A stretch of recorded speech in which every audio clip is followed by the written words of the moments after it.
Bom, então, nessa aula de hoje, nós vamos começar o assunto do segundo estágio, certo? E nesse segundo estágio, nós vamos começar a estudar alguns elementos novos, elementos de circuitos que vão começar a aparecer agora para a gente analisar. E esses elementos vão ser os indutores e os capacitores, certo? Então, a gente vai começar a entender como é que esses elementos se comportam. Na aula de hoje, nós vamos falar sobre indutores, o que é que são indutores e como a gente descreve o comportamento desses elementos no circuito. Um circuito elétrico. E aí, esse segundo estágio, né, a gente vai focar em praticamente fenômenos transientes que ocorrem em circuitos elétricos quando você tem a presença de elementos indutivos e elementos capacitivos, certo? Então, a aula de hoje a gente começa falando sobre indutores. Bom, a aula passada, o conteúdo do primeiro estágio foi finalizado, certo? Então, no primeiro estágio nós vimos circuitos com fontes de tensão e de corrente e resistores. Esses circuitos foram a base que nós utilizamos para discutir os métodos de análise de circuitos. Então, nós vimos que as leis de Kirchhoff, elas permitem que nós derivemos ou utilizemos um conjunto de métodos para analisar circuitos elétricos. Então, nós vimos o método das tensões de nó, o método das correntes de malha, transformações de fonte, método da superposição.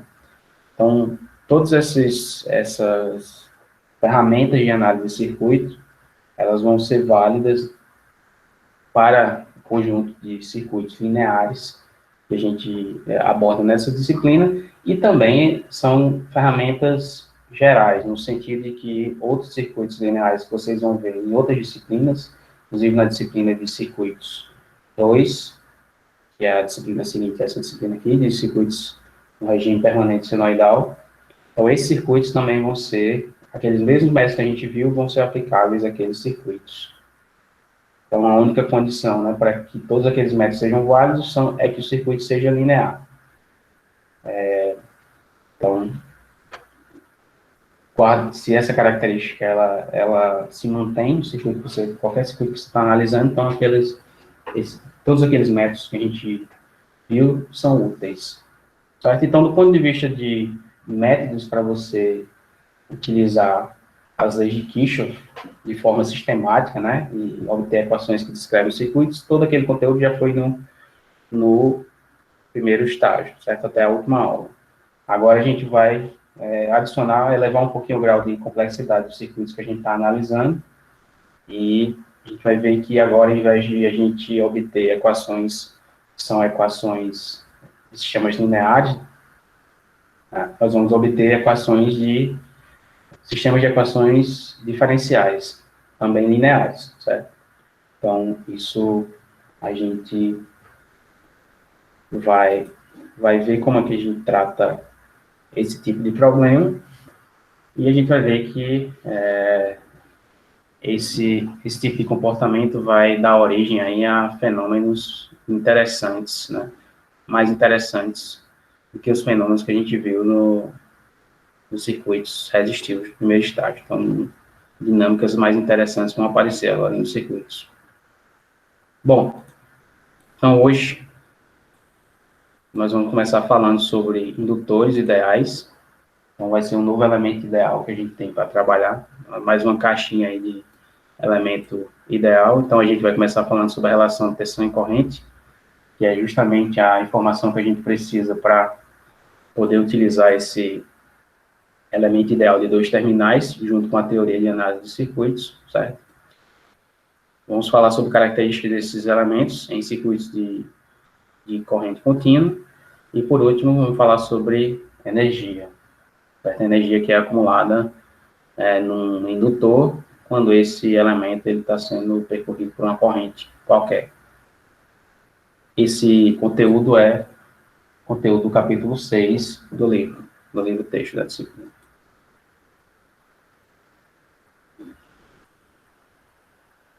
Bom, então, indutores, né? Então,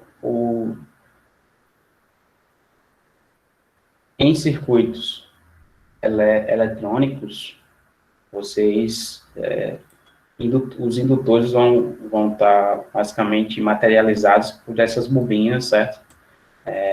Que você, porventura, encontra aí, então, diversos tipos de bobina. No caso aqui, você tem um enrolamento, né, uma bobina sem nada no interior, né, aqui com o meio aqui do interior sendo ar. Você pode encontrar essa bobina enrolada no material aí ferromagnético, né, um material magnético, né, que tem uma permissividade magnética maior, que permite o estabelecimento de um campo, um fluxo magnético mais intenso. E você pode ter arranjos, né, de bobinas em elementos de conversão eletromecânica, como motores, geradores, etc. Certo? Então, você pode encontrar essas bobinas aí em diversos tipos de circuitos eletrônicos e também circuitos de outras naturezas, como circuitos de distribuição de alta tensão. Então, elementos indutivos são elementos facilmente identificáveis, né, na maioria dos circuitos, na maioria das aplicações que a gente tem para circuitos elétricos. Bom, então, uma bobina dessa, né, ao ser percorrida por uma corrente, né, essa corrente vai induzir um campo magnético, certo? E aí vai aparecer aqui no interior, no caso dessa bobina aqui, aparece, ao se estabelecer uma corrente aqui, um campo magnético vai aparecer, né, nessa bobina, certo? Então, a indutância, ela é uma propriedade que está diretamente relacionada ao aparecimento, estabelecimento e a extinção de campos magnéticos em elementos desse tipo aqui, né? Por exemplo, em bobinas desse tipo aqui, certo? Então, a indutância, ela é caracterizada como sendo a propriedade que um elemento de circuito, no caso aqui a gente está falando do indutor particularmente, né, assim, de uma bobina. Então, esse elemento condutor, no caso o indutor, ele tem essa propriedade que a gente chama de indutância, e essa propriedade nada mais é do que uma propriedade de oposição à mudança, certo? Na corrente elétrica que está passando por ele. Então, significa dizer que esse elemento aqui,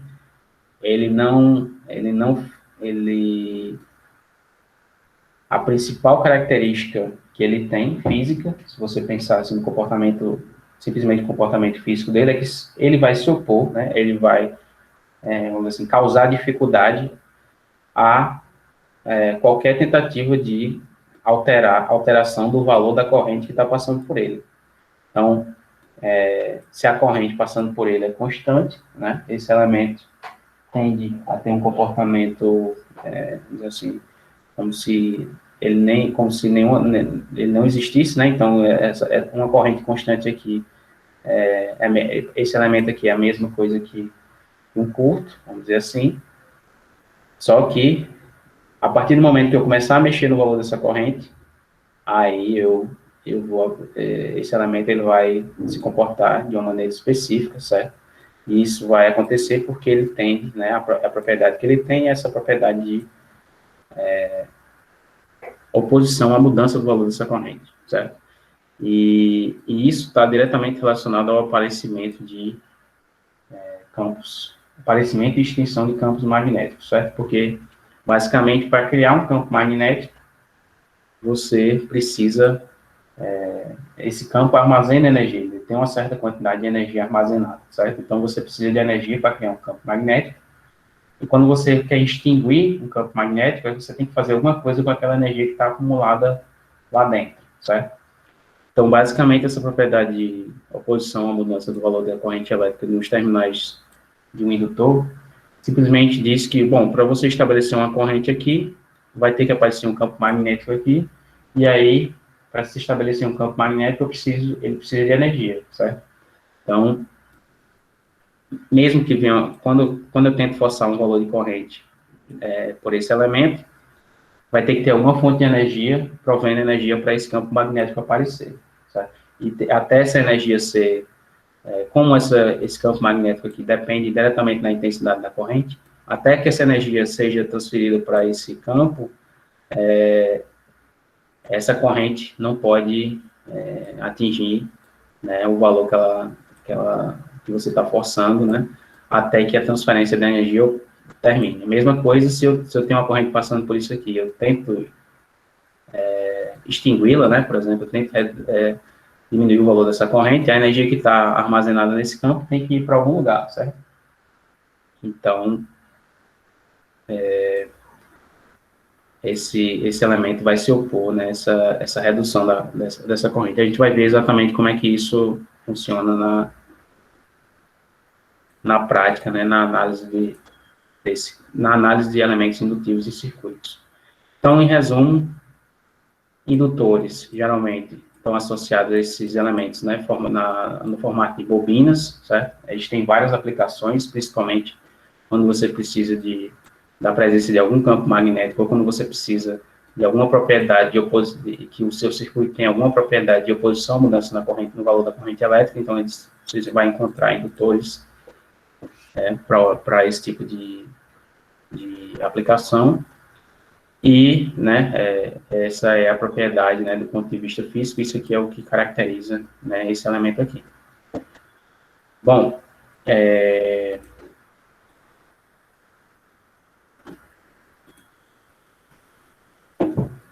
no Sistema Internacional de Unidades, indutância, a unidade de indutância é o Henry, certo? Essa letra aqui é o H maiúsculo, e essa unidade aí existe em homenagem a esse físico aí, Joseph Henry, que foi um dos primeiros a estudar o fenômeno, esse fenômeno de indutância. Bom, então, como no estudo que a gente fez no primeiro estágio, né, para a gente poder trabalhar com um elemento no circuito, a primeira coisa que a gente precisa é estabelecer, né, como é que a gente representa esse elemento em termos de um elemento ideal de dois terminais. Então, a primeira coisa. E a segunda coisa é definir quais são as relações entre tensão e corrente, certo? Para esses terminais desse elemento. Então, a gente vai estabelecer aqui o que a gente chama de modelo de um indutor ideal, certo? Ou seja, a gente vai, para esse modelo, né, para esse modelo ideal de dois terminais, a gente vai escrever aqui a relação entre tensão e corrente. Então, o indutor dos circuitos que a gente vai trabalhar, basicamente, ele vai ser representado por esse símbolozinho aqui, né? Lembrando que, geralmente, o indutor no circuito, ele está no formato de uma bobina, então, esse símbolo aqui está diretamente relacionado a isso. E aí, para esse elemento de dois terminais, a gente também especifica, né? Como para todos os elementos que a gente trabalha no circuito, a gente especifica polaridade da tensão e sentido de referência da corrente, certo? Então, nada de novo aqui para vocês, tudo isso aqui a gente já sabe dos elementos que a gente estudou no primeiro estágio.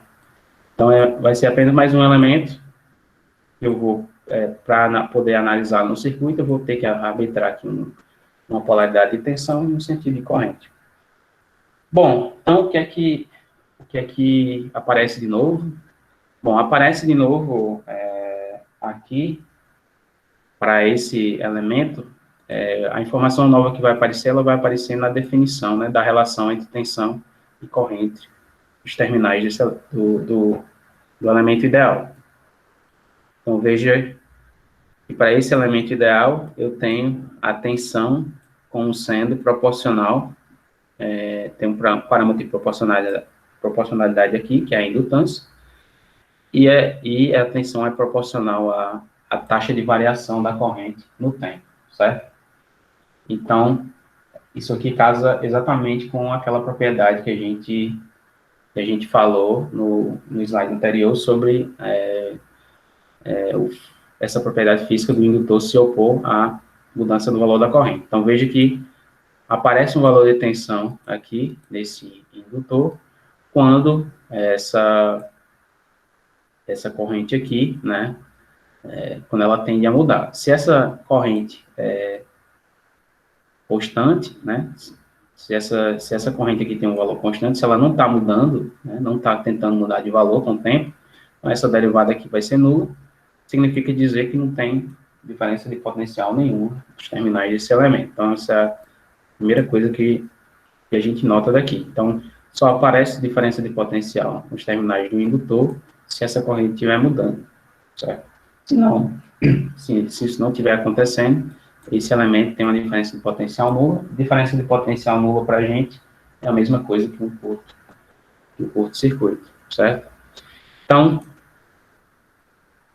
temos aqui a representação gráfica, né, do elemento ideal de dois terminais do indutor. Então, temos que definir, né, na análise do circuito, né, uma polaridade de referência de tensão e um sentido de referência para a corrente. E temos a relação entre tensão e corrente para esse dado elemento aqui. Então, temos tensão derivada da corrente no tempo e a indutância aqui nessa expressão, certo? Ok.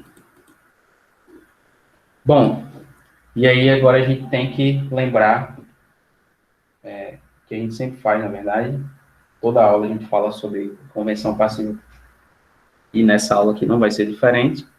Então, quando você estiver trabalhando com esse elemento indutivo no circuito, as mesmas regras que a gente utilizou no primeiro estágio para escrever relações entre tensão e corrente para os outros elementos que a gente já viu, vão valer aqui para o indutor, certo? Então, se eu tiver um indutor e eu arbitrei aqui, antes de resolver o circuito, eu escolhi essa polaridade de tensão para esse elemento de referência, e esse sentido aqui de corrente de referência, certo? Eu escolhi essa configuração aqui, antes de analisar o meu circuito. Bom, se eu olho para a relação, né, que me dá o valor da tensão em função da corrente aqui, para o indutor, essa expressão aqui é uma expressão que relaciona tensão, né, um valor de tensão a um valor de corrente. Se isso aqui é verdade, então isso aqui tem que obedecer à convenção passiva, certo? Bom, convenção passiva diz que, né, se a corrente estiver na direção da queda da tensão, essa expressão aqui vai ser escrita com sinal positivo, né? Mas, se por acaso, no circuito que eu estiver analisando, eu resolvi escolher uma referência desse tipo aqui, né, com a corrente indo na direção do aumento da tensão, aí, pela convenção passiva, esse sinal aqui tem que ser trocado. Então, corrente, sentido de referência da corrente na direção do aumento da polaridade da tensão, isso me obriga a utilizar um sinal negativo nessa expressão de tensão em função da corrente aqui para o indutor, certo? Então, nada de novo aqui para vocês, apenas a análise do caso das duas possibilidades, né? Você pode escolher na análise, quando você está analisando o circuito, você vai, obviamente, ter que escolher entre essas duas referências aqui, para você escrever as equações. Se você escolhe a referência em que você tem o sentido da corrente indo na direção do aumento da tensão, então, isso aqui implica dizer que, pela convenção passiva, você vai ter que adicionar o menos na sua equação que relaciona tensão e corrente, tá? Então, apenas deixando explícito aqui que a convenção passiva vai valer para um indutor também. Bom, então, a gente pode fazer aí uma análise do comportamento físico, certo, do indutor, já utilizando esses conceitos da escrita da relação, né, entre tensão e corrente, considerando a convenção passiva. Então, se eu tenho uma dada corrente aqui, certo, nesse circuito, tem um circuito aqui com fonte de corrente e um indutor, se eu adoto essa referência de sentido para a corrente e essa queda de tensão, esse sentido de referência para a queda de tensão no indutor, eu tenho essa expressão aqui pela convenção passiva, certo? Então, tensão proporcional à variação da corrente no tempo e a constante de proporcionalidade à indutância do indutor. Bom, na prática, o que está acontecendo nesse indutor, ao ser percorrido por uma corrente, né, um campo magnético vai ser induzido aqui, no interior nessa região aqui do espaço, né, nas proximidades do indutor, e aí o estabelecimento desse campo vai requerer, né, fornecimento de energia para esse elemento, né. Bom, então, vamos observar aqui algumas situações, né, duas situações, na verdade. Então, imagine que eu tenho esse circuito aqui, com essas referências aqui que eu adotei, certo? Então, eu sei que a tensão vai estar relacionada com a corrente por essa expressão. Então, imagine que eu tenho aqui uma derivada da corrente positiva, certo? Para esse circuito aqui. Significa dizer, né, que essa intensidade de corrente está aumentando. Essa derivada é positiva e ela está com o mesmo, vamos dizer assim, ela é positiva, né? Então, quer dizer que pelo sentido de referência que eu adotei, a intensidade dessa corrente aqui, ela está aumentando, certo? Então, eu tenho mais e mais corrente com o tempo passando nesse sentido aqui, certo? Então, a intensidade da corrente está aumentando nessa referência que eu adotei. Significa dizer que se mais e mais corrente está passando por esse indutor, né, mais e mais intenso vai ser as linhas de campo aqui, esse campo magnético aqui. Bom, se eu tenho um campo magnético mais intenso, né, significa dizer que eu preciso de mais energia, né? Então, essa energia, ela tem que aparecer de algum lugar, certo? Como a gente viu na aplicação das leis de Kirchhoff, os circuitos que a gente trabalha, a gente requer que a energia nesse circuito se conserve, certo? Então, para que eu estabeleça essa energia aqui, de alguma forma, esse campo de alguma forma, eu preciso que a energia chegue a esse indutor, de alguma maneira. Para que a energia chegue a esse indutor, né, ela vai ter que vir de algum lugar. Veja que essa corrente, certo? Nesse sentido de referência, positivo, derivada aqui positiva, a polaridade de tensão vai ser exatamente a polaridade, vai ser exatamente essa polaridade aqui de referência que a gente adotou. Então, o que acontece? Corrente na direção da queda de tensão, esse elemento aqui, ele está consumindo ou fornecendo potência. Então, para essa configuração que eu coloquei aqui, referência de corrente, no sentido da corrente, referência da polaridade da tensão, certo? Faço aqui com que a corrente seja maior que zero, certo? Significa que essa tensão aqui vai ser maior que zero, ou seja, se isso aqui é maior que zero, significa que essa derivada aqui está no mesmo sentido, vamos dizer assim, que eu obtive aqui, que eu arbitrei como referência no circuito, e também a tensão está no mesmo sentido, certo? A polaridade está no mesmo sentido. Então, esse elemento está consumindo ou está fornecendo potência nesse caso aqui? Consumindo. Está consumindo, né? Então, isso faz sentido que esse elemento esteja consumindo potência, certo? Primeiro, eu obtive um sinal positivo para expressão da corrente, significando que essa intensidade de corrente está aumentando nesse sentido. E para esse sinal positivo, eu tenho um sinal positivo de tensão, significando que essa polaridade de tensão que eu arbitrei aqui realmente é a correta.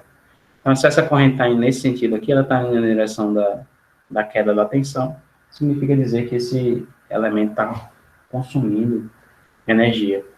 E ele tem que estar consumindo mesmo, porque se a intensidade da corrente está aumentando, esse campo magnético aqui tem que estar aumentando, e mais energia está sendo armazenada nesse campo aí, certo? Isso significa que a energia tem que vir em algum lugar, e significa que esse elemento, nesse momento, está consumindo energia. Ok? Então, essa é a interpretação aí física para o valor da derivada. Então, imagine aí que eu tenho essa mesma situação, resolvi o circuito, e aí eu obtive que dI dt, né? dI dt é menor que zero, certo? A derivada é menor que zero, lembrando que sempre o meu sentido de referência para a corrente é esse aqui. Se a derivada é menor que zero, então eu tenho uma corrente passando nesse sentido aqui, significa que, na verdade, esse valor de corrente agora ele está diminuindo, certo? Ele está reduzindo, ou seja, a intensidade da corrente passando pelo indutor está diminuindo, e aí, se a intensidade aqui está diminuindo da corrente, então esse campo magnético aqui também está desaparecendo, né? Cada vez mais ele está reduzindo junto com a corrente. Se esse campo aqui está reduzindo, a energia que está aqui, ela tem que ir para algum lugar, ela não vai desaparecer. Então, a intensidade do campo magnético diminuindo significa que essa energia está indo para algum lugar, e no caso aqui, esse indutor está devolvendo a energia de volta para o circuito. Bom, veja que se dI dt é menor que zero, né, significa dizer que esse valor de tensão agora deu negativo, certo? Aqui, dI dt menor que zero significa que V, né, na verdade é negativo. V é menor que zero também. Então, se V é menor que zero, né, significa dizer que, na prática, essa polaridade aqui que eu tomei como referência no circuito real, ela está invertida, né? Então, aqui eu tenho, na verdade, isso aqui, como sendo a polaridade que eu obtenho por essa expressão aqui, dado que dI dt é menor que zero, certo? Então, dI dt é menor que zero, eu obtenho um V negativo. V negativo significa que a minha polaridade de referência está, na verdade, invertida no circuito real. Então, a polaridade real é oposta da polaridade que eu tomei como referência. E aí, nesse caso aqui, eu tenho corrente na direção do aumento da tensão, certo? Corrente na direção do aumento da tensão significa que nessa situação aqui, esse indutor está funcionando como uma fonte de energia para o circuito, tá? Então, ele está devolvendo toda a energia que estava acumulada no campo magnético, ele está devolvendo, mandando de volta para o circuito. Então, em resumo, certo? Um indutor, ele é o que a gente chama de dentro do conjunto de elementos passivos de circuito, que esses elementos são os resistores, os indutores, os capacitores, certo? Então, nenhum desses elementos tem a capacidade de gerar energia, certo? Um resistor tem apenas a capacidade de dissipar, então ele apenas dissipa energia. Porém, um indutor, e também vai ser o caso do capacitor, só que em outra situação, mas o indutor, a única coisa o único comportamento que ele tem no sistema é, ou ele está armazenando energia, certo? Ele está criando um campo magnético, a partir de uma corrente que está passando por ele, então para isso ele precisa de energia, então aquela energia é armazenada no campo magnético, ou ele está desfazendo, né, esse campo magnético, porque a corrente nos terminais dele está diminuindo, e no caso dele estar se desfazendo desse campo magnético, ele está devolvendo a energia que estava armazenada para esse campo para o circuito, certo? Então, para que exista energia armazenada no indutor, ela tem que vir de algum lugar do circuito, ele não vai criar energia, mas ele funciona como sendo um armazenador de energia. E esse armazenamento se dá pela criação desse campo magnético aqui, certo? Então, ou um indutor no circuito, se a corrente estiver variando, né, de forma que a intensidade está aumentando, significa dizer que a intensidade do campo está aumentando, ele está acumulando mais energia. A intensidade da corrente pode estar diminuindo nos terminais dele, então isso significa que ele está devolvendo energia para o circuito, ou a corrente pode ser estável, né? A corrente pode não estar nem aumentando nem diminuindo, né? Ela pode estar estável, essa derivada aqui pode ser zero, significa que para aquela situação, o campo magnético está estável no indutor e aquela energia está ali acumulada, certo?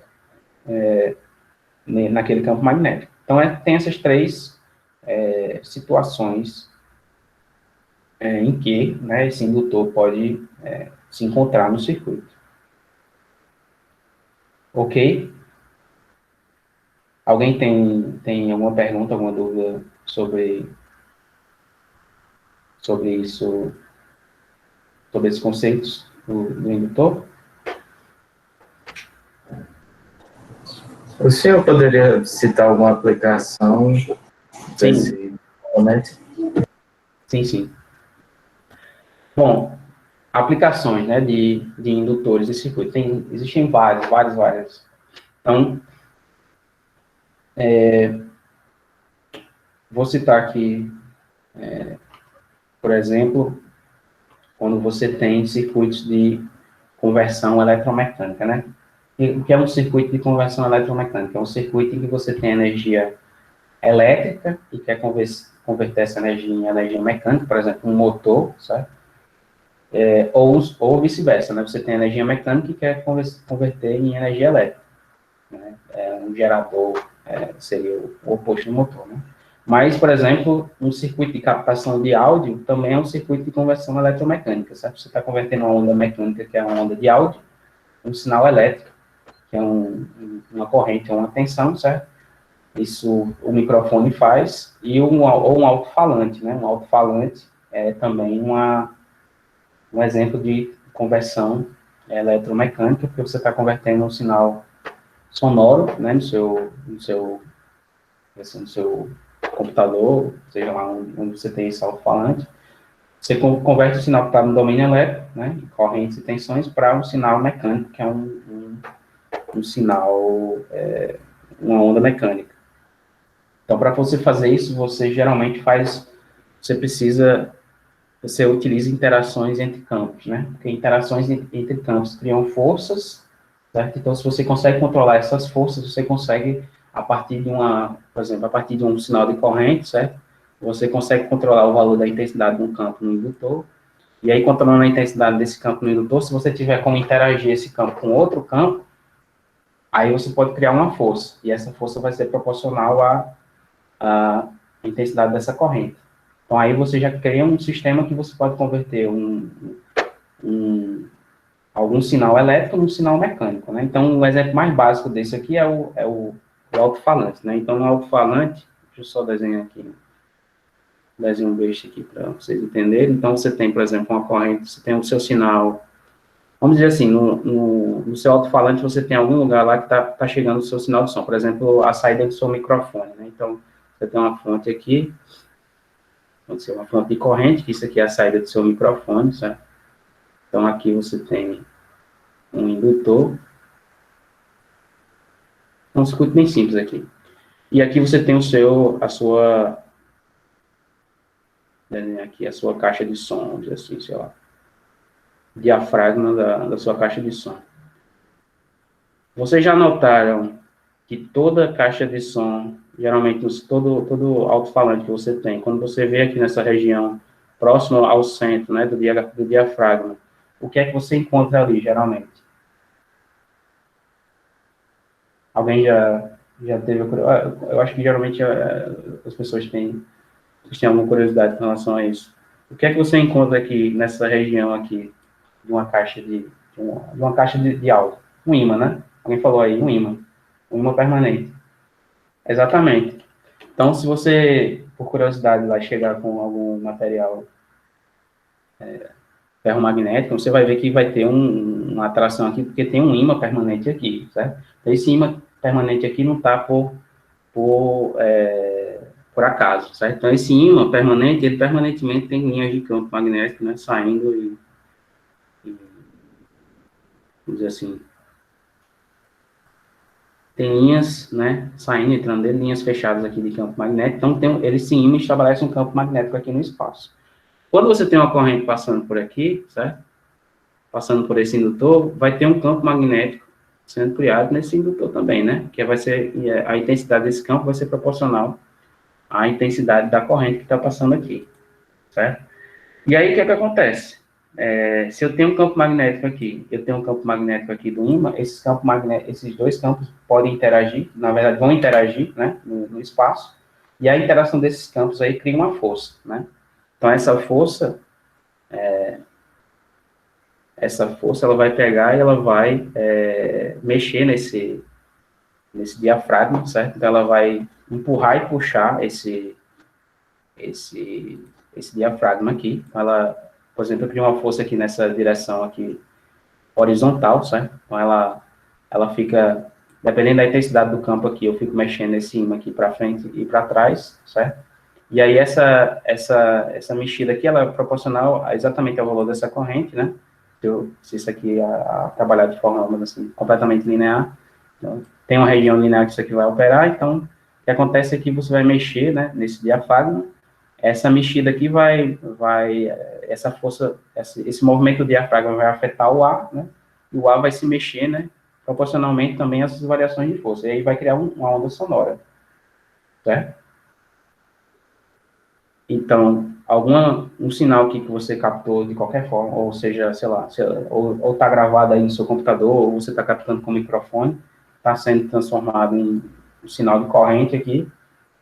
Essa corrente aqui, nesse sistema aqui, você está convertendo esse sinal que está em corrente a um sinal, uma onda sonora, né, que está saindo aqui na saída do alto-falante, apenas utilizando interações entre campos magnéticos aqui. E para isso você precisa de um indutor, logicamente, né? Para criar um campo magnético proporcional à corrente. Então, o que ele perguntou sobre aplicações? Acho que foi Zé Henry.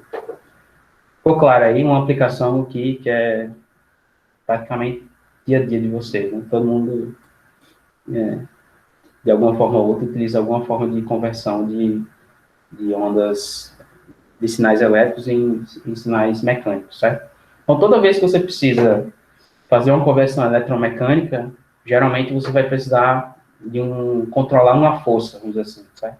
Para você fazer aquilo ali. Para você fazer isso, você precisa de interações entre campos, né? E aí, como é que você cria campos magnéticos no circuito? Para você fazer isso, você precisa de indutores, certo? Então, isso aqui é a aplicação, vamos dizer assim, de eletrônica. Você vai ter aplicação de sistemas de potência, né? Ou assim, equipamentos industriais, né, quando você tem motores e você tem geradores, então um motor você está convertendo energia elétrica em torque, né, então para você fazer isso também você vai precisar de criar campos magnéticos que vão interagir, essa interação vai criar forças, tá? E aí você vai conseguir, por exemplo, colocar um rotor para girar, certo? Por conta dessa interação aí entre campos. Então, tem como você fazer, né, certos arranjos em certos circuitos para você fazer isso, certo? Então, assim, a maior classe de aplicações para esse tipo de elemento em circuitos geralmente está relacionado à geração de conversores, assim, de energia, certo? Então, uma grande classe de aplicações, e tem outras também que eu não vou entrar em detalhes, mas, por exemplo, lâmpadas fluorescentes, se vocês tiverem alguma curiosidade aí, forem ler, vocês vão ver que indutores, essa propriedade aqui de tensão proporcional à variação da corrente é muito importante em lâmpadas fluorescentes, tá? Você tem lá que controlar um certo valor de tensão, então geralmente tem um indutor que armazena uma certa quantidade de energia, essa energia é convertida em energia luminosa, mas você tem que utilizar lá o princípio da ionização de um gás. Bom, eu não vou entrar em detalhes aqui, mas enfim, para lâmpadas fluorescentes, por exemplo, é outra aplicação que vocês vão ver que é necessário que você armazene energia no campo magnético para que ela seja convertida depois em energia energia luminosa. Ok? Bom, alguém tem mais alguma pergunta sobre aplicações ou alguma outra dúvida?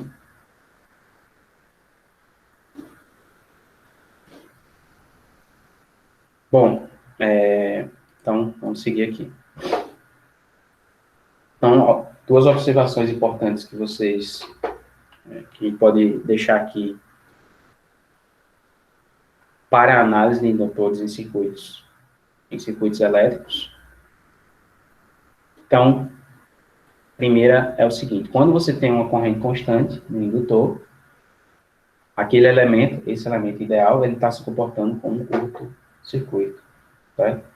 Então, significa dizer que a tensão nos terminais do indutor é nula, certo? Porque a derivada da corrente é nula, se a corrente for constante.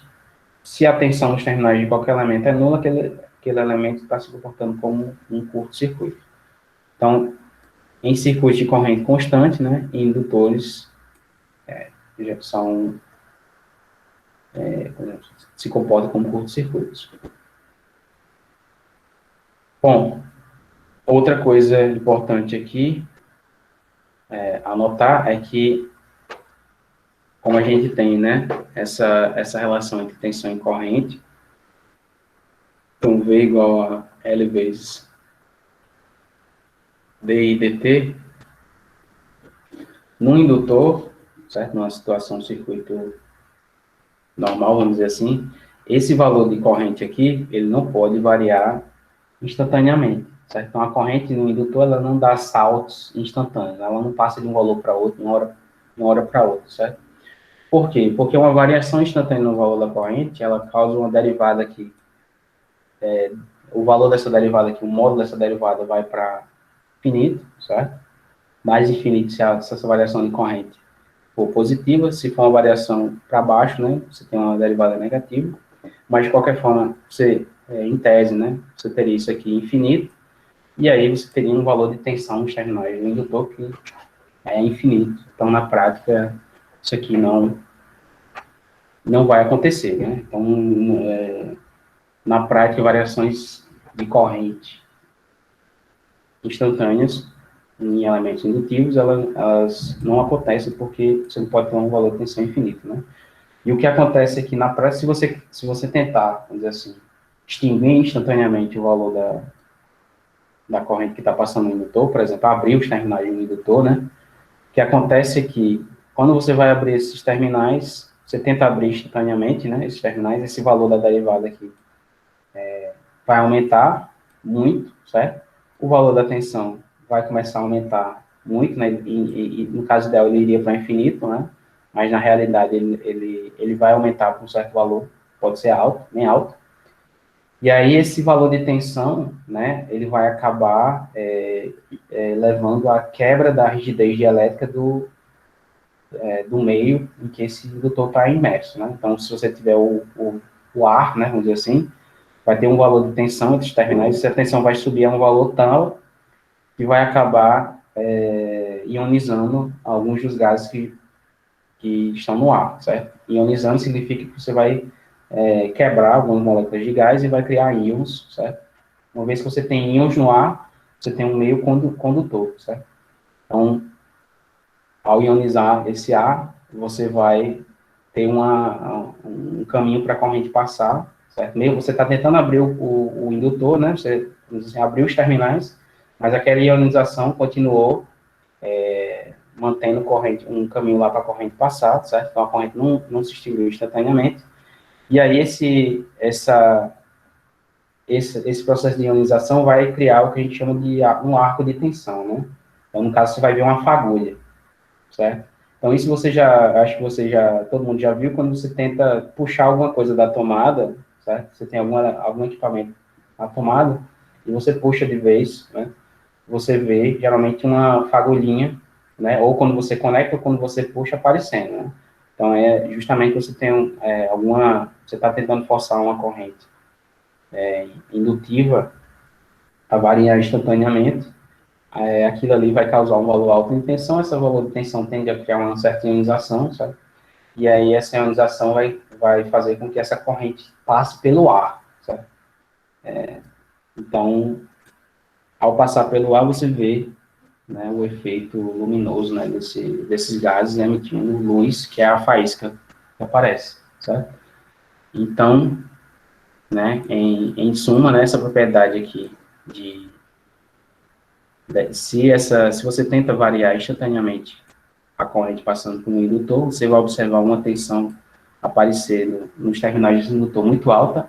Na prática, né, o que vai aparecer é uma diferença de potencial que vai quebrar geralmente a rigidez elétrica do meio, e aí, embora você esteja tentando aí forçar esse valor de corrente, por exemplo, para zero, essa corrente vai achar um outro local para passar e descarregar a energia que tem no campo, armazenado no campo elétrico do indutor, certo? Então, essa intensidade dessa corrente que vai passar, a intensidade desse arco de tensão,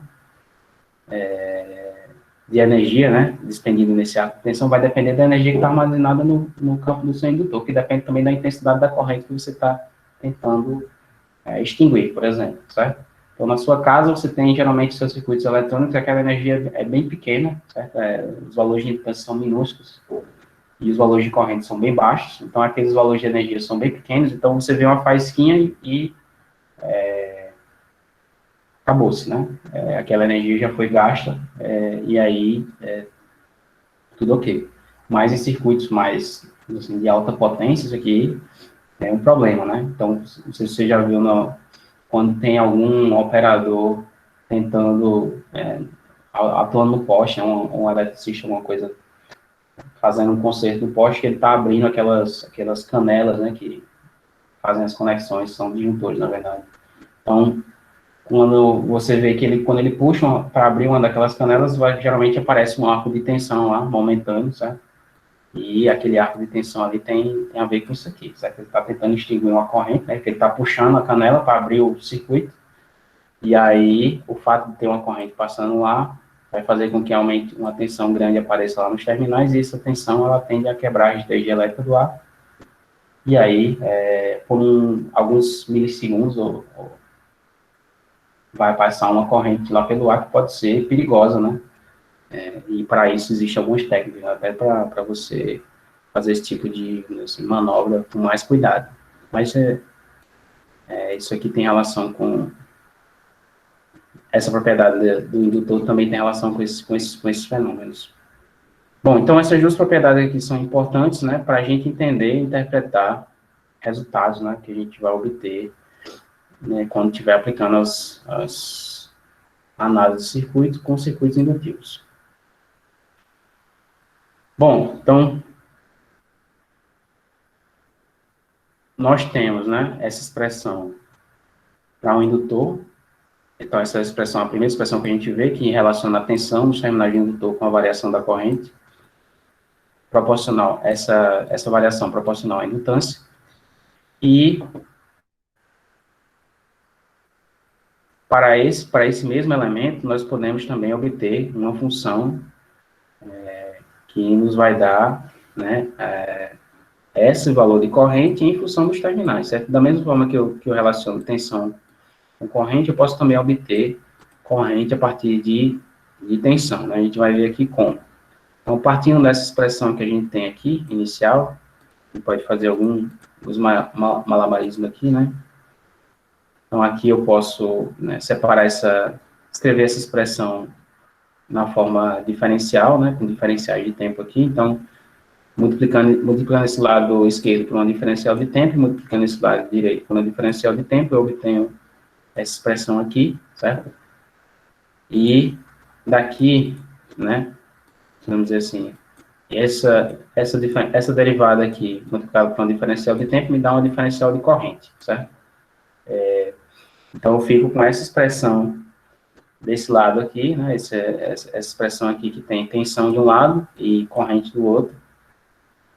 E aí eu posso, agora, resolver isso aqui, né? Isso aqui é uma equação diferencial que eu posso resolver por isolando uma das variáveis, né, e integrando, certo? Então, eu posso pegar esse lado da equação aqui, né, e integrar de T0 a T, certo? Então, esse aqui, vamos dizer assim, o período que eu estou observando o circuito, então eu estou observando esse indutor no intervalo de tempo de T0 a T, certo? Então, integro aqui desse lado de T0 a T, integro desse lado aqui de T0 a T também, certo? Então, aqui eu vou ficar com a integração, os limites de integração aqui T0 a T, e desse lado aqui fica com a corrente em T0 e a corrente em T, certo? Porque aqui eu vou integrar essa diferencial de corrente. Então, substituo variáveis de integração aqui no interior das... Deixo em destaque aqui as variáveis de integração, né? Faço a substituição, então aqui fica tal e aqui fica x, certo? No lugar do tempo e da corrente. E aí, se eu calculo essas duas integrais aqui, eu obtenho uma solução. Então, desse lado aqui, eu fico com indutância vezes corrente em T menos corrente em T0, e do outro lado eu fico com essa integral aqui de T0 a T, né, da tensão, né? Então, isso aqui eu não mexo. E aí, bom, daqui eu já obtenho a minha expressão, né? Então, eu obtenho uma expressão para a corrente no instante t, certo? Para determinar essa corrente no instante t, eu preciso integrar 1 sobre a indutância, a integral da tensão, né?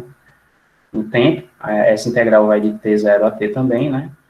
E eu tenho que adicionar a essa integral o valor inicial da corrente, né? Então, tem o valor inicial da corrente, tenho essa integral aqui, isso aqui vai me dar a corrente no instante t, certo? Então, eu tenho tanto essa expressão para o indutor, que relaciona a tensão em função da corrente, como eu tenho essa expressão aqui de corrente em função da tensão, certo? Então, na primeira eu tenho uma integração, né? Desculpa, na primeira eu tenho uma derivação, e na segunda eu tenho uma integração, relaciona as grandezas. Então, se eu tenho conhecimento sobre a corrente, né, de um indutor, eu consigo determinar qual é a tensão, os terminais daquele. Então, se me foi dada uma função da corrente, eu posso obter quem é essa tensão, e também, se me foi dada a variação da tensão no indutor, eu vou poder determinar a corrente, só que aqui, para determinar a corrente, eu também tenho que saber alguma informação sobre o estado inicial daquele indutor, né, qual era a corrente que tinha ali antes dessa tensão aqui aparecer. Tá? Ok? Então, essas duas expressões aqui são as expressões que a gente vai utilizar quando a gente estiver analisando, escrevendo expressões para tensão e corrente em elementos indutivos. Bom, então vamos resolver aqui um problema, né? Aplicando esses conceitos de corrente e tensão em circuitos indutivos. Então, a gente tem um circuitozinho aqui, certo? Uma fonte corrente de T, essa fonte corrente está definida aqui por essa expressão, né? E a gente tem esse indutor aqui, 100 mH, e está indicada aqui a polaridade da tensão, a referência da corrente vai ser a mesma daqui da fonte, né? E aí tem algumas perguntas aqui para a gente responder com relação a esse circuito e analisar, certo? Então, aí, 5 minutinhos aí para vocês começarem a fazer, a gente volta aí 11h18 e resolve isso aqui.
Bom, pessoal, vamos voltar aqui para resolver esse probleminha, certo?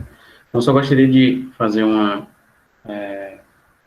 observação, certo? Quando a gente está discutindo, falando sobre indutor. Então, para a gente, no circuito elétrico, o indutor, a gente vai tratar indutores ideais, né? Então, indutores ideais, eles têm essa propriedade aí de apenas ser, vamos dizer assim, armazenadores e fornecedores de energia. Então, eles apenas armazenam energia e devolvem energia ao circuito em um momento ou outro, funcionamento desse circuito. Então, um elemento ideal desse tipo aqui, ele não tem nenhum, assim, ele não dissipa energia, né? Ele só recebe energia e entrega em algum outro momento. Na prática, né, um indutor, na verdade, ele é feito de um material condutor, né? Tem que ser ele é um condutor, é um bobino. Então, todo material condutor tem resistência, então um indutor real, né, que você encontra na prática, ele, na verdade, ele vai ter se a gente fosse representá-lo, né, representar um circuito equivalente de um indutor real, esse circuito teria que considerar um certo valor de resistência, né, seria a resistência que aquele condutor tem na prática. Você teria um certo valorzinho também de valor de indutância dele, né, vamos dizer assim, e você também teria nesse elemento aqui, vamos dizer assim, um capacitor dele, assim, seria uma capacitância. Então, você teria um certo valor de capacitância aqui para representar, porque como você tem esses enrolamentos aqui, você tem esses condutores muito próximos, assim, certo? Isolados, claro, né? Então, esses enrolamentos são isolados, mas eles estão muito próximos. Então, essa proximidade entre condutores causa efeito de capacitância, né? Então, na verdade, entre esses enrolamentos do indutor, você tem capacitância parasita, que a gente chama, né? Aparecendo, é uma capacitância que aparece pela formação geométrica do elemento, certo? Então, você não planeja o elemento para que ele tenha aquela propriedade, mas aquela propriedade vai aparecer ali como sendo uma propriedade que a gente chama de parasita, né? Então, isso aqui seria, vamos dizer assim, um modelo adequado para representar um indutor real, né, certo? Então, na prática, né, nos circuitos que a gente vai analisar aqui, quando a gente utiliza um indutor ideal, na prática a gente está desconsiderando, né, que esse elemento tem uma certa resistência, né, o elemento físico, na realidade, ele vai ter. Então, a gente está desprezando a resistência do condutor e qualquer tipo de capacitância que apareça aqui, né, no arranjo desses fios, vamos dizer assim, né, desses enrolamentos. Então, elementos reais, na verdade, vão ter comportamentos diferentes de elementos ideais. Então, um elemento real que você coloca no circuito, o fato de ele ter uma capacidade resistiva lá, né, nos condutores que o compõem, vai fazer com que um indutor real ele dissipe uma certa quantidade de energia também quando a corrente passa por ele, certo? Mas aqui, quando a gente fala de elemento ideal, a gente está focando, está especificamente dizendo que eu estou considerando que o meu indutor só tem indutância, então ele não tem essas outras propriedades aí, a gente está abstraindo, certo? Está idealizando que não estão presentes nesse elemento. Ok? Não sei se ficou claro aí esse ponto de elemento ideal para elemento real, mas isso é o que a gente faz durante essa disciplina toda, né? Então, todos os elementos que a gente trabalha aqui são os modelos ideais de cada elemento, mas, na realidade, o elemento real ele pode ter algumas características diferentes. Bom, vamos resolver aí esse problema, certo? Então, nos foi dado aqui esse circuito, um indutor de 100 mA, certo? E esse indutor, ele é passado, uma corrente passa por ele, uma corrente de T, essa corrente tem essa referência aqui, e ela é descrita por essa expressão aqui, não? Então, essa corrente para T menor que zero, né? Antes de T igual a zero, ela vale zero, e depois ela assume esse valor aqui, né? 10T vezes exponencial de 5T, amperes. E aí, bom, essa é a configuração que a gente tem, isso aqui é o que a gente sabe dessa corrente, certo? Bom, aí tem uma certa número número de itens aí que a gente tem que responder. Então, essas questões de gráfico a gente vai pular, porque os gráficos eu vou mostrar no próximo slide, certo? Então, a gente vai focar aqui nas perguntas que não, ou nos itens que não tem a ver com gráfico, certo? Então, letra B, aqui, é um item que não tem a ver com gráfico, e aqui na letra B tem esse questionamento aí de qual é esse valor de, em que instante essa corrente aí é máximo, né? Então, aparentemente essa função aqui tem um máximo, e ele pergunta aqui qual é o instante a gente encontra o máximo dessa corrente, certo? Então, a gente, inclusive, acho que fez um exercício similar na aula passada. Então, como é que a gente aborda aí a letra B, né? Para achar o máximo dessa corrente, o que é que a gente tem que fazer? Aqui foi praticamente metade da aula passada. E problema assim, como é? Alguém quer falar alguma coisa? Vai ter que derivar, encontrar os pontos de máximo.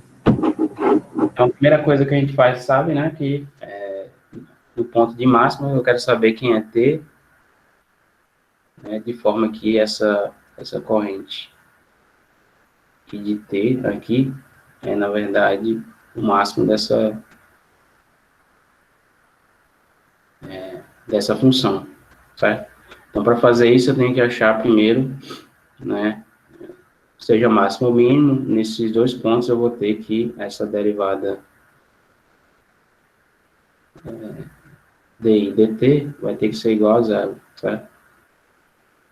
Ok? Então, essa é a primeira pista que eu tenho aí para achar qual o valor de t que vai me dar esse máximo. Então, se a gente fizer a derivada, né,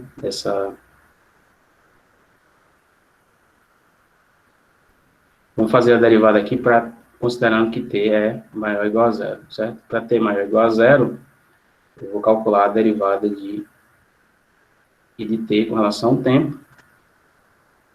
T maior ou igual a zero, eu tenho essa expressão aqui, né? 10t elevado a menos 5t, ampere. Então, é essa expressão que eu vou derivar. Então, eu vou derivar do tempo essa expressão aí. Então, 10t elevado a menos 5t derivada no tempo, certo? Então, se a gente fizer a derivada disso aqui, né? Esse fator aqui eu posso colocar em evidência. Então, vai ficar 10 aqui do lado de fora. E aqui a gente tem um produto de funções no tempo, né? Então, aqui pode utilizar a regra do produto, né? Para derivadas. Então, a derivada desse primeiro aqui é 1, né? Vezes a função, então é elevado a menos 5t. E a derivada aqui, o segundo termo, vai ficar t, né? Vezes a derivada dessa exponencial, que vai ser a exponencial elevado a menos 5t, vezes menos 5, né? Que é a derivada do argumento. E aqui eu fecho isso aqui. Então, aqui, dessa expressão aqui, vocês vão ver que, ao simplificar, vocês vão ficar com 10 vezes 1 menos 5t, certo? E aqui eu coloco a exponencial em evidência, elevado a menos 5t. Qual seria a unidade dessa derivada? Alguém sabe dizer? A gente está derivando uma função que tem unidade, né? No caso, corrente tem ampere. Então, obrigatoriamente, nessa grandeza que a gente está obtendo, se é a derivada de uma grandeza que tem unidade, essa grandeza tem que ter unidade. Qual seria a unidade da derivada? O pessoal está falando aí ampere por segundo. Eu não sei se é consenso. Tem duas pessoas. Então, todo mundo acha que isso aqui é ampere por segundo. Bom, derivada aqui, variação de corrente sobre variação de tempo, né? Variação de corrente vai ser dada em ampere e variação de tempo vai ser dada em segundos, certo? Então, essa derivada aqui, ela tem que, a unidade dela, ela tem que ser ampere por segundo, certo? Então, veja que essa questão de unidades aqui é importante para que a gente uma forma de checar, às vezes, se os resultados que a gente está obtendo estão corretos. Bom, então, quando é que eu achei aqui a expressão para derivada, né? A minha expressão para derivada é essa daqui, né? 10 vezes 1 menos 5t, 5 é exponencial de menos 5t. Se t for maior ou igual a zero, né? Se t for menor que zero, essa função é constante, tá? Se essa função é constante para t menor que zero, então significa dizer que a derivada para t menor que zero é zero, certo? Então, não me preocupe. Bom, a questão é, eu estou procurando o valor no qual essa derivada aqui vai ser zero, né? Então, essa derivada aqui, para essa derivada ser zero, esse termo aqui, né? 1 menos 5t tem que ser zero, certo? Nessa expressão. Então, daqui, eu sei que né? Se d e dt, isso aqui é igual a zero, então isso aqui vai implicar aqui 1 menos 5t vai ser igual a zero, certo? Porque nenhum outro termo aqui dessa derivada são todos produtos e todos valores diferentes de zero, certo? Então a única forma dessa derivada ser zero é isso aqui. Significa dizer que isso aqui vai acontecer quando t for igual a 1/5, não é isso? E 1/5 dá 0,2 segundos. Bom, nesse instante aqui, né, eu tenho a derivada igual a zero, e isso aqui pode ser o máximo ou o mínimo dessa função, né? Como é que eu agora analiso se isso aqui é o máximo ou o mínimo? Segunda derivada. Eu posso calcular a segunda derivada como a gente fez anteriormente, né, e analisar o valor dessa segunda derivada. Mas aqui, como essa expressão aqui, ela tem um fator linear aqui na derivada primeira, eu posso até fazer de uma maneira mais simples, né? Então, a segunda derivada vai funcionar aqui, e funciona sempre, né? Mas aqui eu posso pegar aqui, vamos imaginar que isso aqui seja t igual a 0,2. Então, aqui eu quero saber como é que essa derivada se comporta para t maior que 0,2 e como é que ela se comporta para t menor 0,2, né? Em termos de sinal, certo? O sinal da derivada primeiro. Então, se eu vejo aqui, eu olho para essa expressão aqui, né? Se t for maior do que 0,2, então esse termo negativo aqui, ele é maior do que 1, certo? Então, essa expressão toda aqui vai ficar negativa, certo? Então, o sinal dessa derivada primeira para t maior ou igual a 0,2 é um sinal negativo, né? Então, eu posso... Aqui eu já sei que aqui desse lado, isso aqui é um sinal negativo. Para esse lado, para t menor que 0,2, vai acontecer o contrário, né? Se t for menor que 0,2, isso aqui, 5 vezes t vai ser menor que 1, certo? Se isso aqui vai ser menor que 1, então isso aqui, o sinal disso aqui vai ser positivo. Então, aqui vai ser positivo, né? Então, em outras palavras, né? Desse lado aqui, para t menor que 0,2, a função está crescendo, né? E aqui, a função está caindo, né? Desse lado aqui. Que um lado a derivada é positiva, o outro é negativa. Se isso aqui é o que está acontecendo, então a função deve estar fazendo alguma coisa desse tipo aqui, certo? Significa dizer que aqui eu tenho um máximo, né?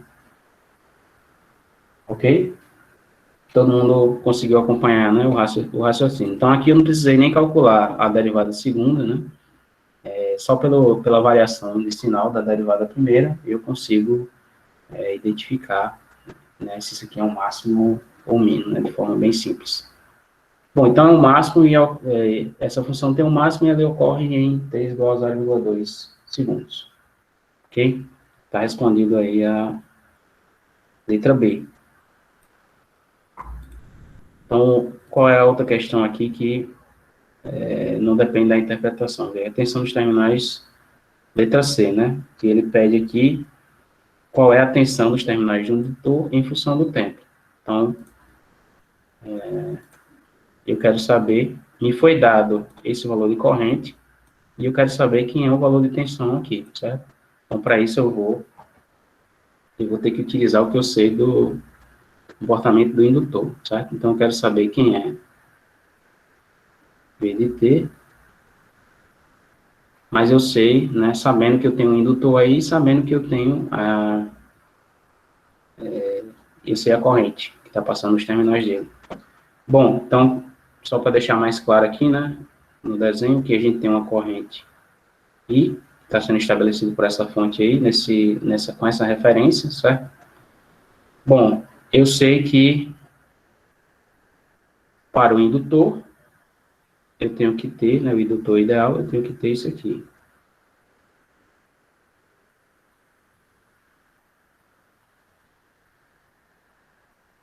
A tensão tem que ser a indutância vezes a derivada da corrente, correto? A derivada da corrente eu até já sei aqui, já calculei na letra B. Então, como é que eu acho o valor da tensão?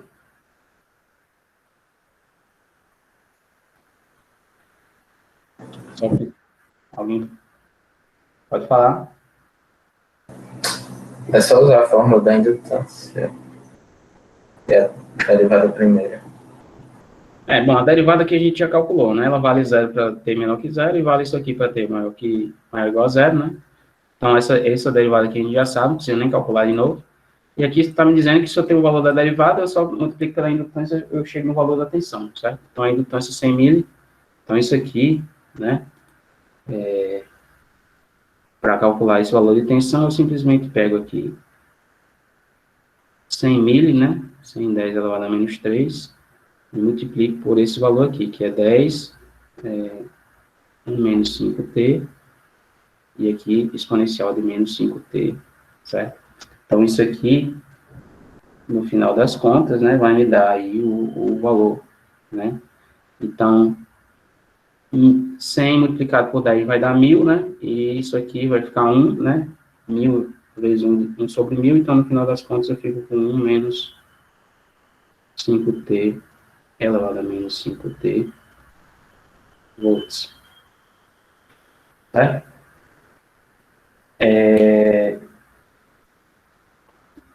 Então, deixa eu só ver, tem uma pergunta aqui. Qual a unidade da corrente em coulombs por segundo? Então, amperes por segundo seria... no caso, seria exatamente, certo? Então, se a unidade é 1 ampere, você pode definir como sendo a variação de carga em coulomb, né? Ou variação de tempo, né?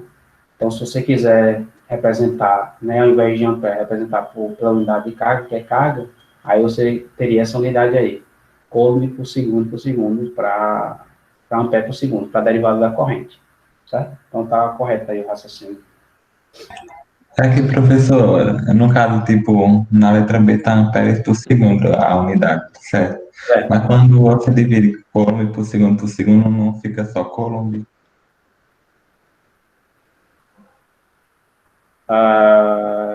Não, ficaria, porque quando você divide, se você dividir alguma coisa por segundo, dividir por segundo de novo, vai ficar dividido por segundo ao quadrado,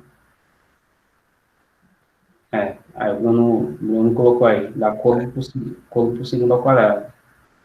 Tá certo. Então, você não está dividindo por 1, se você dividisse por 1 sobre segundo, né?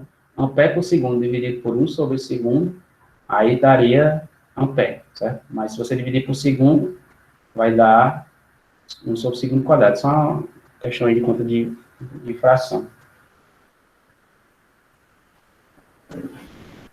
Ok? Bom, então a gente tem aqui o valor de tensão, certo? Obtido a partir da corrente. E aqui, né, faltou a gente fazer o comentário aqui, né? Uma vez que eu escrevi uma expressão de tensão em função de corrente, né? Convenção passiva faltou aqui, né? Mas, veja que o sentido de referência da tensão, né? Que eu escolhi, está escolhido aqui para tensão. E para o sentido da corrente, né?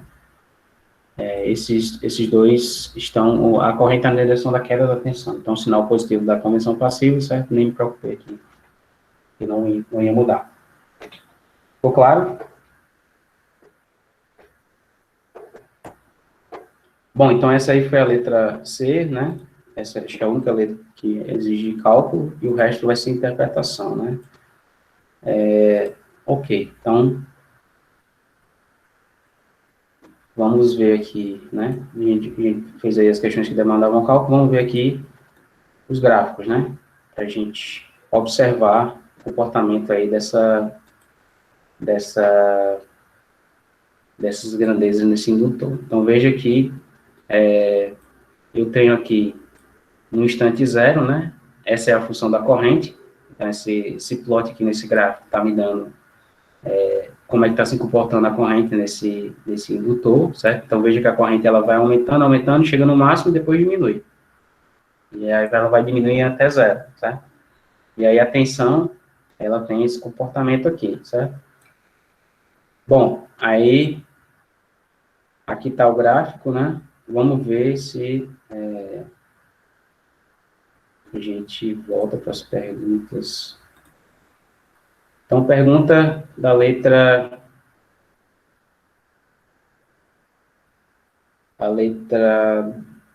E, né? Pergunta na letra E. A corrente e a tensão, elas são máximas ao mesmo tempo? Vamos olhar aqui. Vamos olhar aqui o gráfico, né? Então, aí pergunta para vocês, analisando essa figura aí. Corrente e tensão são máximas simultaneamente? Sim ou não?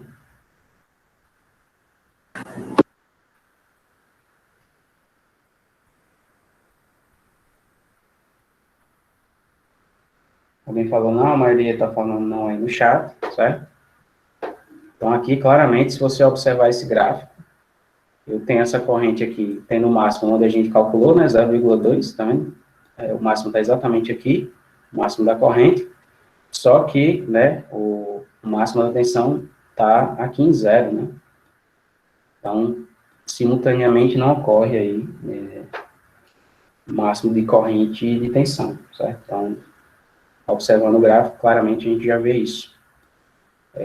Eu poderia também pegar essa função aqui, determinar o máximo dela, e ia ver que esse máximo vai acontecer em intervalo diferente aí de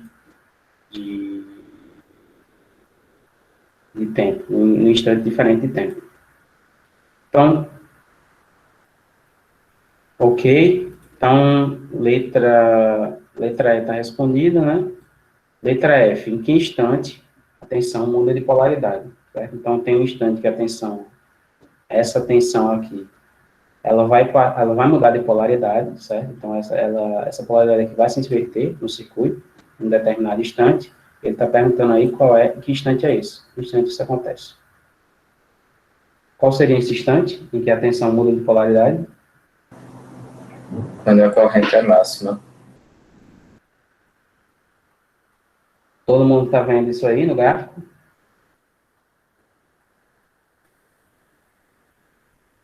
Quando essa corrente aqui é máxima, certo? A minha tensão, né? Veja, a derivada, isso aqui no máximo, a derivada da corrente no máximo é zero, certo? V igual a L, D, dt, certo? Se a derivada é zero, então a tensão em cima do resistor tem que ser zero. Do indutor, desculpa, tem que ser zero. Então, essa tensão no indutor, ela passa pelo zero justamente no máximo. Porque no máximo a derivada é zero, certo? Então, isso aqui está de acordo. E aqui eu tenho um valor de tensão que antes era positivo, né? Antes de 0,2, e depois ele passou a ser negativo. Certo? Então, veja, o sinal da corrente, ele nunca muda, né? Ele é sempre positivo. Então, quer dizer, a referência da minha corrente, ela está sempre na mesma, a corrente do circuito, ela está sempre na mesma direção de referência, que eu adotei. Porque isso aqui é sempre positivo, certo? Mas a tensão, ela tem dois momentos, né? Ela tem um momento em que ela é positiva e tem um momento que ela fica negativa, certo? E aí a gente pode relacionar isso aqui com o comportamento físico do indutor, né? Então, deixa eu só ver aqui. Então, veja, uma hora essa corrente, essa polaridade está dessa forma, mas depois de 0,2, né, ela inverte. Ela fica menos mais. Então, minha pergunta é, antes de 0,2. O elemento está, esse indutor está consumindo ou está fornecendo energia para o circuito?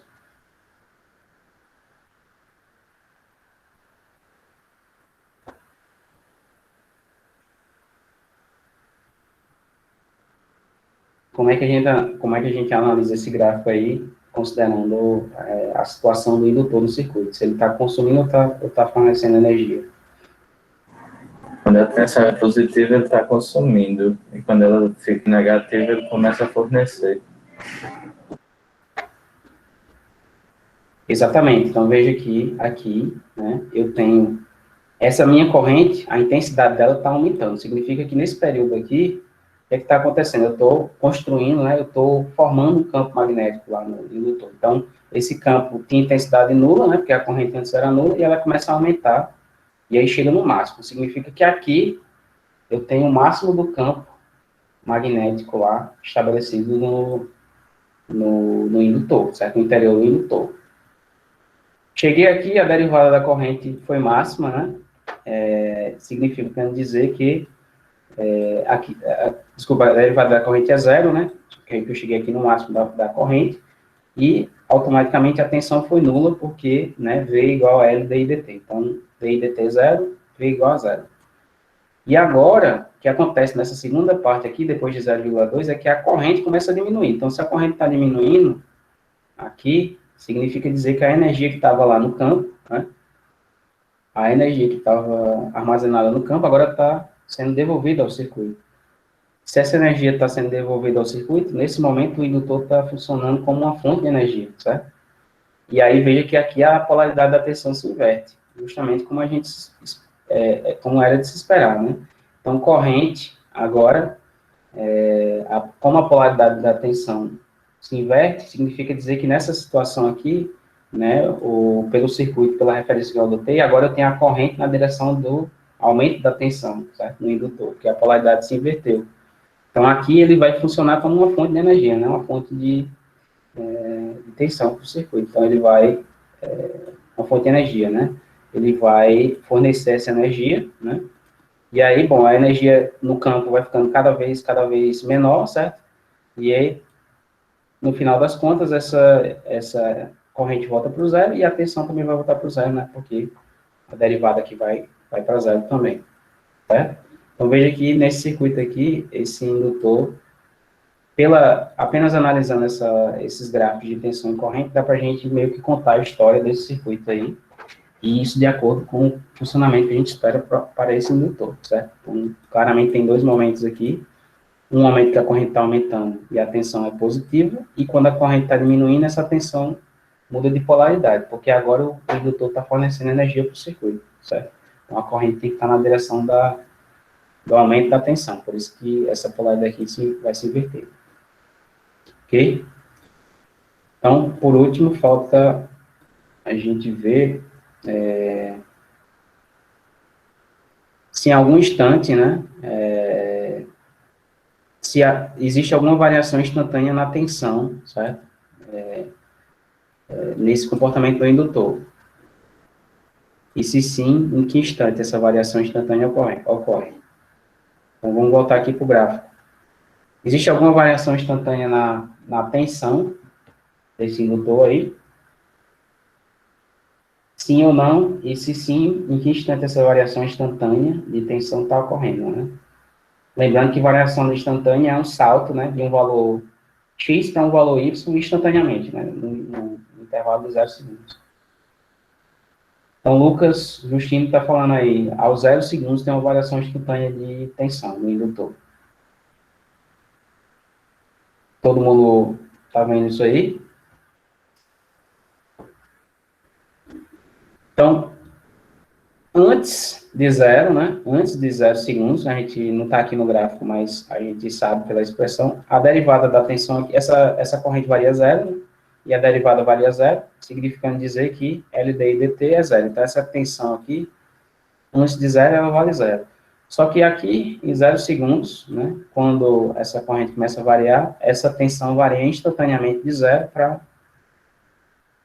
1, certo? Então, existe uma variação instantânea de tensão, né? no indutor, e essa variação ocorre em T igual a zero. Certo? E essa variação é de 0 volts para 1 volt. Então, veja, o indutor não admite variação instantânea de corrente. Então, veja que a corrente aqui, ela era zero antes, e ela continuou sendo zero, né, em zero, e ela começou a variar a partir de zero, então essa função é contínua aqui, porque o indutor não admite variação instantânea de corrente. No entanto, variações instantâneas de tensão podem acontecer, né? Então, aqui em zero a gente já viu que houve um salto de tensão aí de 0 a 1 volt.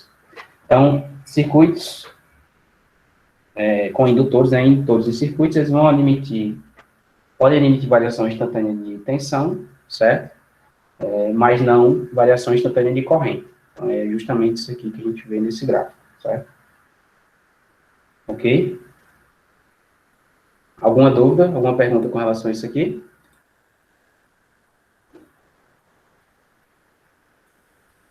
Tem mais uma questão aí que vocês fazem em casa, que é essa questão aqui, que é o contrário agora, né? Então, você tem a tensão, os terminais do indutor, e aí ele quer saber qual é essa corrente aqui, certo? Então, é basicamente utilizar, né,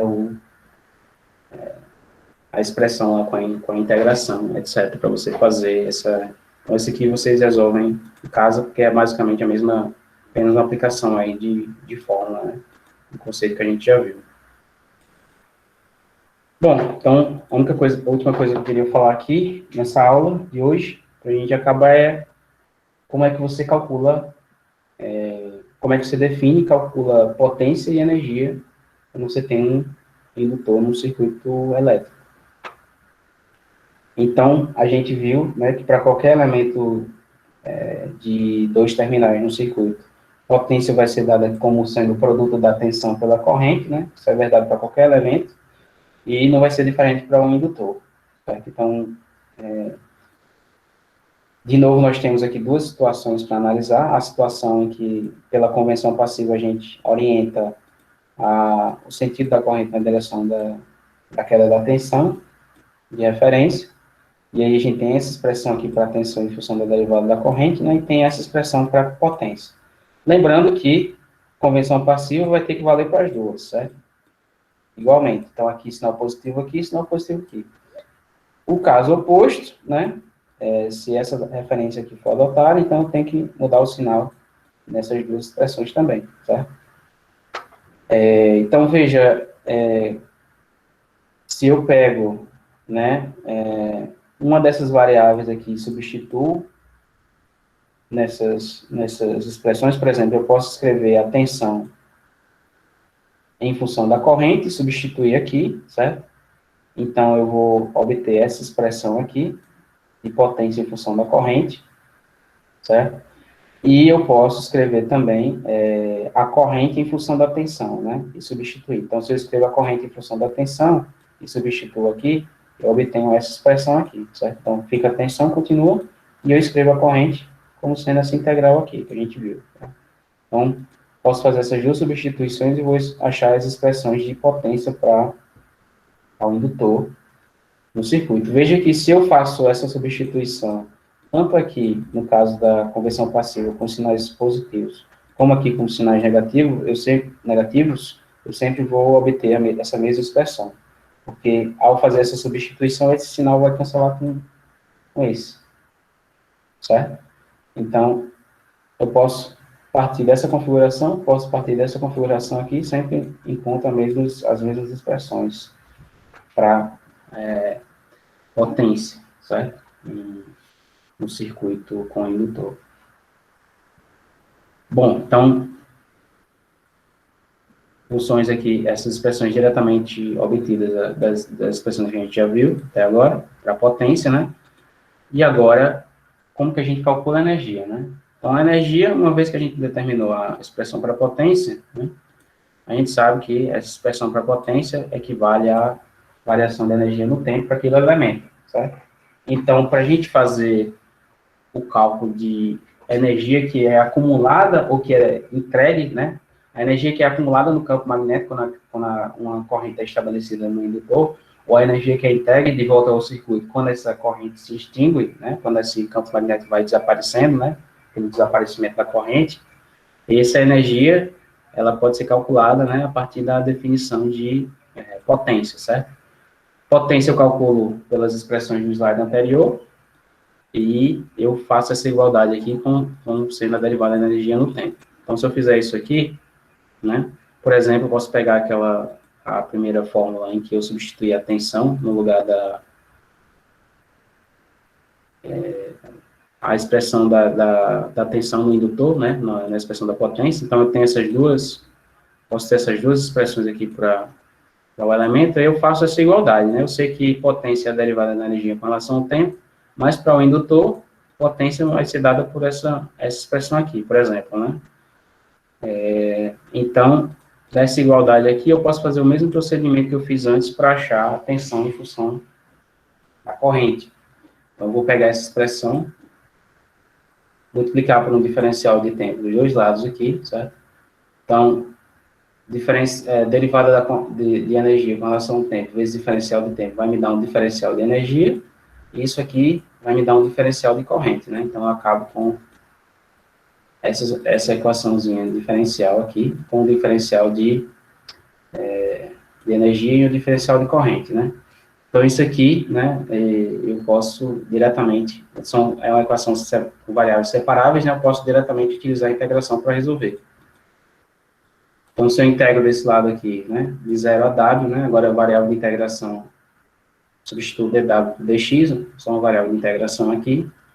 Então, vamos supor que eu estou saindo de uma situação em que a energia acumulada no campo magnético é zero, que é uma energia de valor w, né, significa dizer que essa corrente saltou de um valor zero para um valor i, certo? Para que essa energia tenha sido armazenada.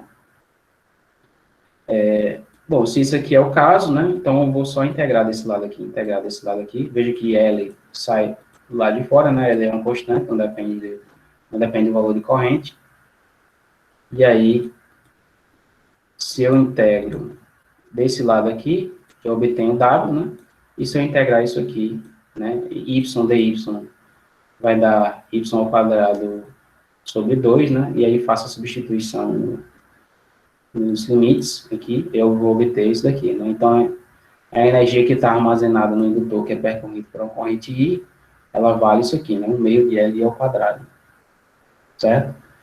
Então, para um dado indutor que está lá no seu circuito, funcionando com um certo valor de corrente passando por ele, você se pergunta qual é o valor de energia que eu tenho armazenado naquele campo magnético ali. Tá? Então, a energia que está acumulada ali, ela vai ser dada por essa expressão aqui, né? 1 meio de L ao quadrado. Tá? Então, veja se não tem corrente, não tem energia armazenada ali. E toda vez que eu tiver corrente, vai ter alguma energia armazenada naquele campo, no indutor. Ok? Ficou claro aí como é que a gente... Então, aqui, basicamente, a gente não fez nada mais do que a gente da análise que a gente fez anteriormente, né, para circuitos resistivos, para calcular a potência e energia dissipada, só que aqui, né, essa energia, ela não é dissipada, ou ela está sendo acumulada, né, ou ela está sendo entregue para o circuito, dependendo do sinal aqui da potência, certo? Alguém tem alguma dúvida com relação a isso aqui?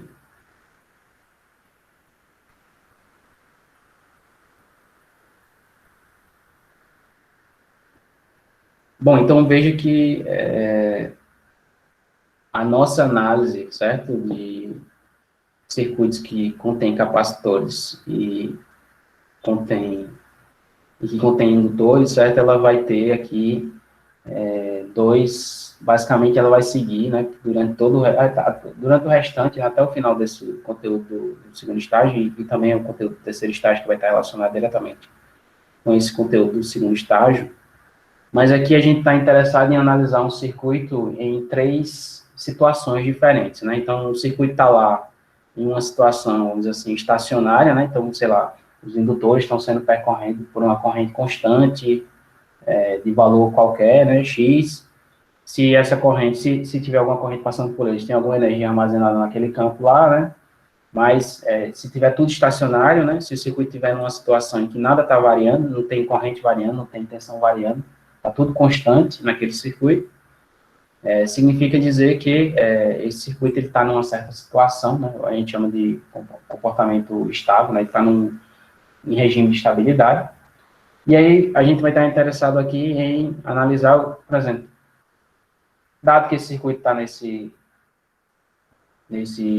estado, assim, estável, alguma coisa pode acontecer, por exemplo, eu posso ligar uma fonte, desligar uma fonte, desconectar um elemento do circuito, conectar um elemento do circuito, e aí esse circuito ele vai passar por depois assim, desse acontecimento, né, que alguma coisa vai acontecer, e aí